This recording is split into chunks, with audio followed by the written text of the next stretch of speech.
Martial arts is illegal in New York. It's been banned since 1997.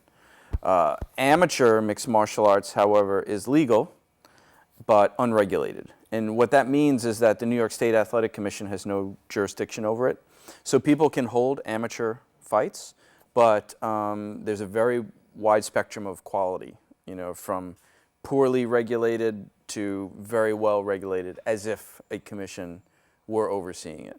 And so some factors that you might want to look at regarding what is good regulation.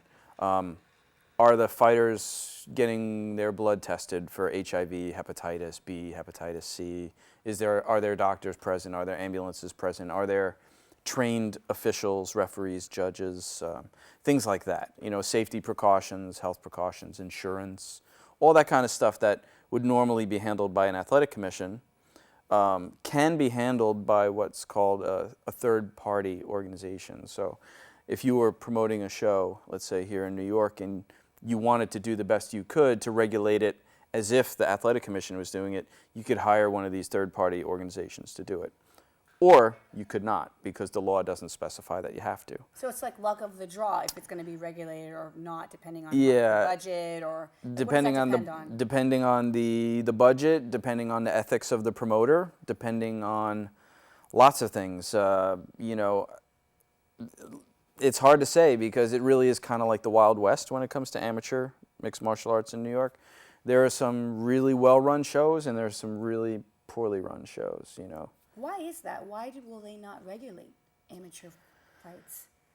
That answer changes from year to year, right? So originally when mixed martial arts was banned in New York State in 1997, it was really not even called mixed martial arts at that time. It was called no holds barred fighting, and it was unregulated. There was not a ubiquitous set of rules, for example, or a universal set of healthcare standards from state to state to state, from show to show to show.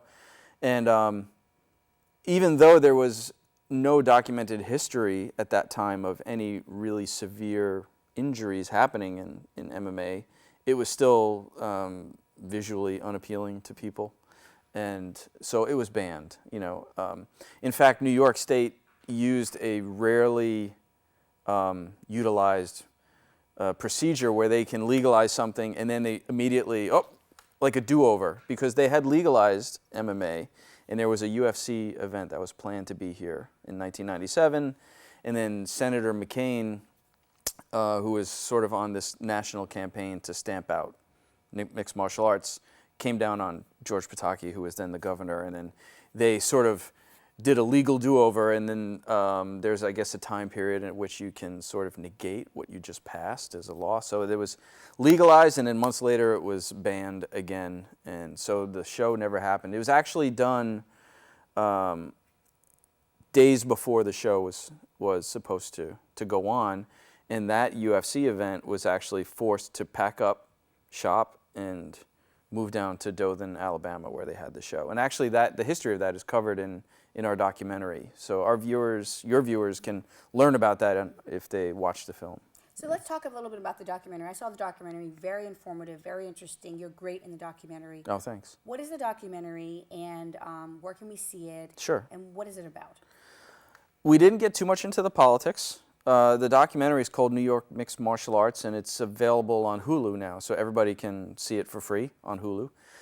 It started as, interestingly enough, it started just as a small internet web piece by my friend Colleen Poole, who's the director of the documentary.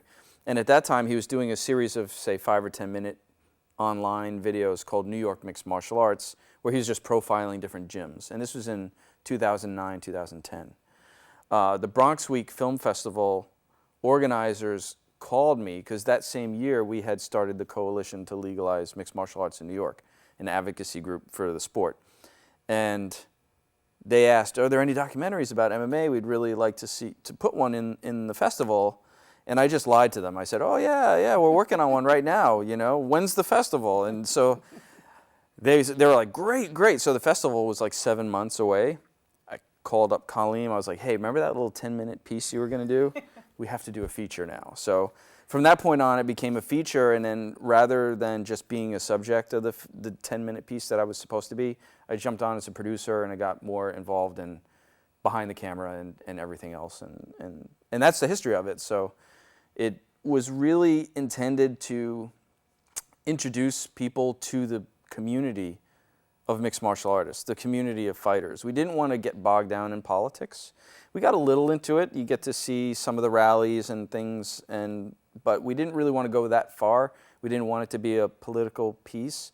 We wanted it to be a piece about a disenfranchised group of people in their own home state.